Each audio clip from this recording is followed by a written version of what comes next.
the redeemed of the Lord say so, because the world needs to know.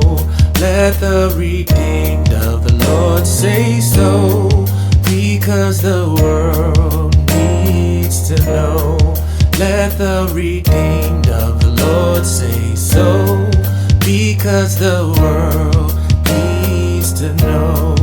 Let the redeemed of the Lord say so, because the world needs to know. Greetings. Welcome to Say So, where we talk about it, whatever it is, because what you do not know can hurt you or someone that you know and love. So for this episode of Say So, it is entitled Beauty for Ashes. It's a part of our series, and it's called I Am Not My Hair. And we're making Say So history here because we have two guests at one time. So first time having two special guests. Bless the Lord. So I guess we're just going to get into it. Oh yeah, these are my sisters, but they'll, you'll get to know them in a minute. So I don't know how I came across like some pictures of us as like little girls, and it made me think what our hair experience is, or what sort of messages we learned as little girls, what type of hair we had, whatever, what have you. So I just wanted to come on and have a really informal conversation and talk to my sisters about their experiences. So first question, in the thumbnail, there's a picture of all of us at a certain age and stage of life. So I was 5. It was my kindergarten picture at school. So Onisha, how old were you in your picture? Do you recall? I don't remember. I would say maybe between the age of 3 and 5, I think. Okay. And LaTisha, you? I was 5. Mm-hmm. Cool. Yeah. Okay. So I guess my first question is, if you can recall back then, turning back the hands of time, at around that age and stage, what kind of messages did you hear or gather, I guess, from your environment, could be from family, at school, wherever, about hair or the type of hair that you have in particular? And we will start with Miss LaTisha. I would say messages for me growing up. I have my hair was always extremely frizzy growing up, and it was a different texture than my mom. It was my hair was it was kind of like a straight, wavy, curly type texture, and then it was some parts of my hair was like an afro, and then some of it was kind of it was just many different textures of hair, and so my mom really did not know how to do my hair. It was always dry. And so they packed it down with, what's that? It was like a blue grease. I can't remember the name of that hair grease. Blue Magic. I think probably Blue Magic. That's it. Blue Magic. Packed it down with that.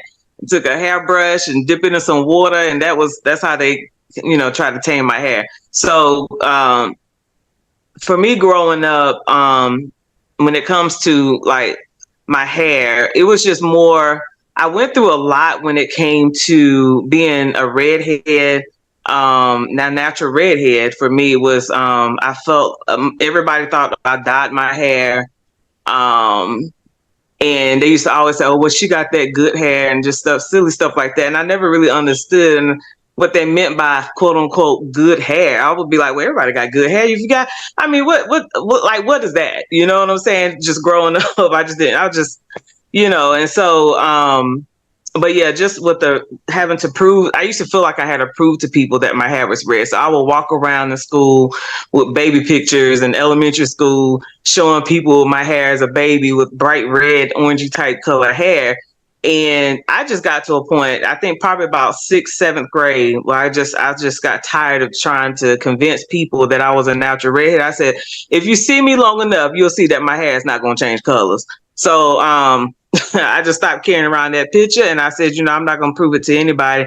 But I grew up, I used to hate the color of my hair. I hated being a redhead. Both of my parents have dark hair. My grandmother has beautiful wavy jet black hair, and I wanted black hair. I was like, I want black hair. So I was like, well, I got to be the only redhead in the family. I just got to be this little oddball. So um, when I went off to college, I think it was like my freshman year in school. I caught myself trying to buy a box hair color, black hair color. And didn't tell my family, didn't tell my mom. And I went into my dorm and I dyed my hair jet black and went home that weekend. And my mom about fell out at the front door when she saw me. She was like, I know you didn't. So that was an experience, especially when it started growing out with the red roots and black, the rest of my hair was black. So that was a mess. But, it took a while for me to just accept the fact that this is how God made me. It took me a while to accept the texture of my hair, and I feel like for me it's just everybody has beautiful hair. You're right. We are not our hair. God made each of us beautiful. We're fearfully and wonderfully made, and and it's not, that doesn't define you as a person. It didn't define me as a person. But I went through a lot. Every time I would get mad, I'll go cut my hair off. I'll get stress and anxiety. I would literally literally pull my hair out. And it was just, now, I mean, I'm not that person. I'm not that way anymore. But it took a lot of just trying to just accept that this is who I am. I mean, this is who God made me. That He made me with, the color hair. He made me with my hair texture.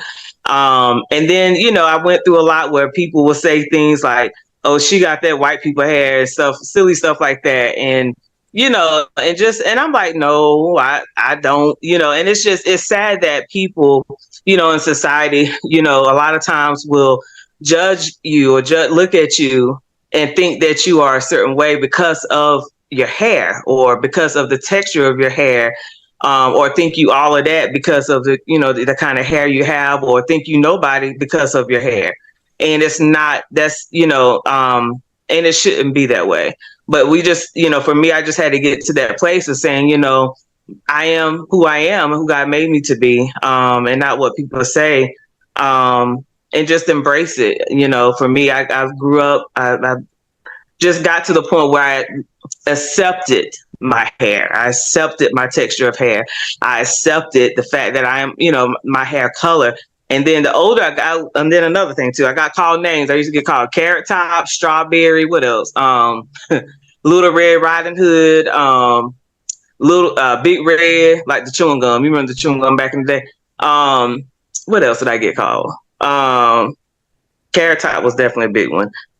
Just this stuff, and it's just, but the older I got, I realized that now everybody, people started actually dyeing their hair reddish auburn, auburn reddish type hair color. So, so yeah, that's kind of like how it was for me. And just I always had to use a little bit more products than my mom and my family because my hair was a little bit more frizzy. Like I said, it was a little bit more coarse and more frizzy. So, yeah.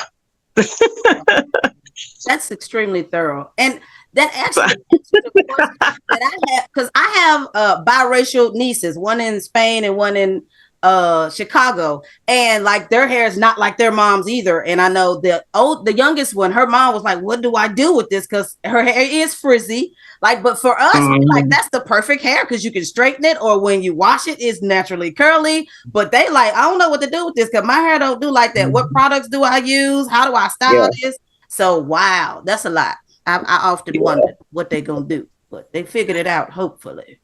Yeah. Use a little bit of Pantene Pro V and Cream of Nature. I mean, you just gotta create your own type of product almost when it's a multicultural texture of hair. So that's what I've had to learn. I've learned to just kind of mix things and try to figure it out. Makes sense. Wow. So, Miss Onisha, what sort of messages did you have? Really know as a little girl that I had messages. I think more when I got older, the messages became more defined. But as a little girl, I remember having pigtails. I remember having little balls in my hair, little barrettes. I remember my mom washing my hair and blow drying it, and then using that hot pressing cone. I better not move. I better not be crying with that sizzling grease on my ear. So those are the things that I remember. And it wasn't a bad time. That was just our time together. She wanted to do my hair, and my hair is not multicultural by any means. My hair is definitely more on the kinky side. So, and like even right now, this is a wig, this is not my hair. Would I like for my hair to be more manageable like this? Of course I would, but it's not. So my own hair is more, like I said, on the kinky side. So I can put whatever products I want to put in there and it's still going to be kinky. So just learning more as an adult, as Miss LaTisha has already said, my hair does not define me. My hair does not make me who I am. I am who I am because of Christ's love, and I'm Abba's daughter. However, what I've learned is that your hair can be a presentation of how you desire to present yourself. I've had short hair, I've had long hair, I've had natural hair, I've had not natural hair. Even a couple of years ago, as I said, my hair is kinky, so I was trying to get something that would make it less kinky, which is called a wave nouveau. What a bright idea that was. It probably wasn't the best idea, but anyways, I went and got this wave nouveau. I was so excited. My hair kind of looked like this wig, but I wanted more. That's always the issue, wanting more. So I ended up getting some highlights. And if I would have just stopped there, probably would have been fine. But no, I wanted more highlights. And when I got the more highlights with this wave nouveau, guess what happened? My hair fell out. It just came completely out. So I had to start from scratch. It's been like about 2.5 years now, but it's finally grown back. But I think just as an adult, I think I've learned more about hair and how people treat you depending on what hair you have and what they say. And like when LaTisha said that she used to hear when she was a kid that she had good hair. So good hair, from what I understand from the Black people, is the hair that is not kinky. That's that hair that you wet and it curl up. That's that hair that you can just, kind of brush and it's wavy. That's what they consider good hair. Which, is that the correct statement? Of course it's not, but I think that that's what they were actually saying that, so.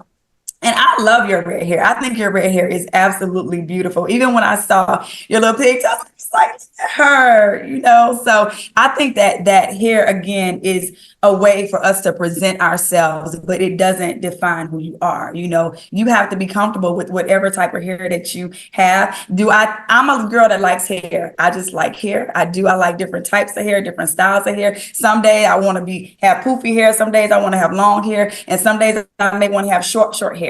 Either way, it doesn't make me or break me whether or not I have it or not, because I'm still going to be who God called me to be. However, I do feel like sometimes, depending on the hair that I have on my head, it gives me a little extra, it gives me a little bit extra confidence depending on what I got going on, especially if I have an interview, if I'm going on a date or something like that. Depending on the hair, the makeup and all that stuff, you are going to have a little bit more confidence. And I don't think that makes you shallow. It just helps you present yourself and be that ambassador for Christ that you are, because he made us so unique and so different. So I think that our hair is just another part of our uniqueness, because he said that he knows how many hairs that are on our head. I don't think he was talking about this wig. I think he was talking about my true natural hair, that he actually knows that. So that's all. Awesome. And about LaTisha's hair, her hair color matches her eyes, guys. So it's not a bad thing. Yes. Let's see. So, well, you covered a lot of the stuff, Miss Onisha, a lot of my questions. I'll be the first to raise my hand that I was tender-headed. Am I by myself? Anybody else tender-headed? No? A little bit, not really. My mama was gentle. Oh, well, glory for her. So were you tender-headed at all, LaTisha, or no? You got that thick stuff, girl. No, I used to ask my mom to pull my hair. It felt so good. Oh, glory. Was everything did. So Yeah. how old? Well, yeah, how old were you guys when you got your first perm? Your first perm. We'll start there.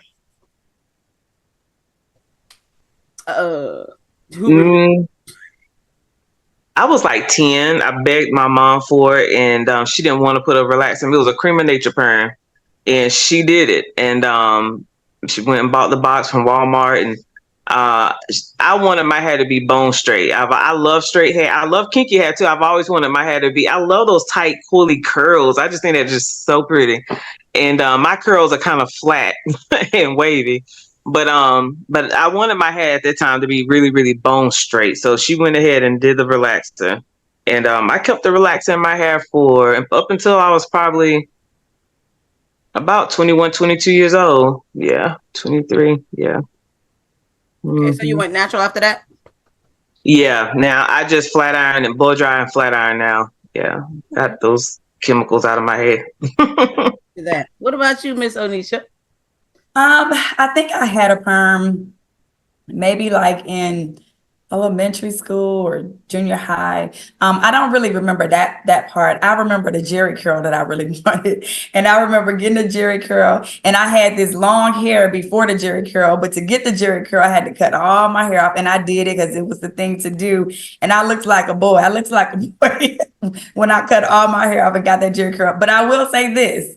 That Jerry curl grew like that. Like I may have looked like a boy for only a couple of months, but other than that, it started growing and growing and growing. And you used to sling your hair back then. So that's what I remember is a Jerry curl. How short did you cut it? Oh, because my perm, like I had just got a perm, like it was very short. It was like boy cut short. It was very, very short. So I looked like a little boy in my little overall bibs. I can remember I was like in the 7th grade. I remember that. And I remember that same week I had went anyway to the skating party and I fell and broke my arm. But anyways, that was all a part of that. I had that short hairstyle. So. Great. I was gonna ask about Jerry curls because I got one. LaTisha, did you ever get a Jerry curl? No, I didn't, but my sisters did. They did, and yeah, I remember that juice. My dad had one too. I remember he used to take that S curl juice or whatever you call it, spray, and put it in my hair and brush it back with a hairbrush with some water. But yeah, he had one, and my sisters did. So what did your hair look like with Jerry curl and water and a brush? Was it wavy? Yeah, it just made it easier for them to put my hair in a ponytail or in ponytails. Yeah. Kind of like a leave-in conditioner. Oh, okay. Gotcha. Mm-hmm. Sounds like a plan. So how short, because Onisha, you've gone extremely short with the Jerry curl, and then when you had the aftermath of, color and stuff. LaTisha, how short have you ever gone, or have you ever like done the big chop or just like only had a little bit of hair left? Oh yeah, I've done I had a pixie cut. You remember like Holly Berry? That really, really short. Yeah, I had that cut probably about 6-7 years ago. And that was the shortest I've ever cut my hair. Gotcha. I couldn't even curl it. It was too short to even curl under. So with a small little curling iron. So I used to spike it up with my fingers. Mm-hmm. Gotcha. Okay. So we've gone short and long, all that good stuff.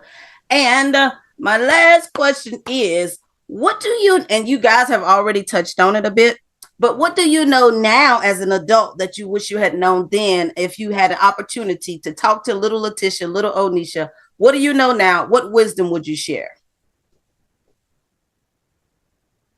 Onisha. Okay. Well, I think for me that I would have told little Onisha, be grateful for the hair that you have.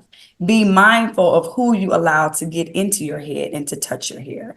Be mindful of the different styles that you put or allow to be put in your hair, because I can remember having edges, thick edges, but as you continue to get braids, as you continue to get different styles that pull your hair back, your edges have a tendency to thin out. And even just going to some hairstylists, everybody ain't praying over your hair or your head when they doing your hair, and they're saying things just because they have stuff going on. They want to put all that stuff on you, and that's not true. So for me, I think just telling a look, and To me, I love to see little girls in pigtails. Be a kid. Look like a little girl. Stop trying to grow up so fast because your childhood is only for a limited amount of time. Like, look like a little girl. Very rarely do I see little girls in pigtails anymore. Like, I see them with long braids all the way down, these straight hairstyles. I'm like, where is the little girl? Where is the little girl that can be outside riding her bike?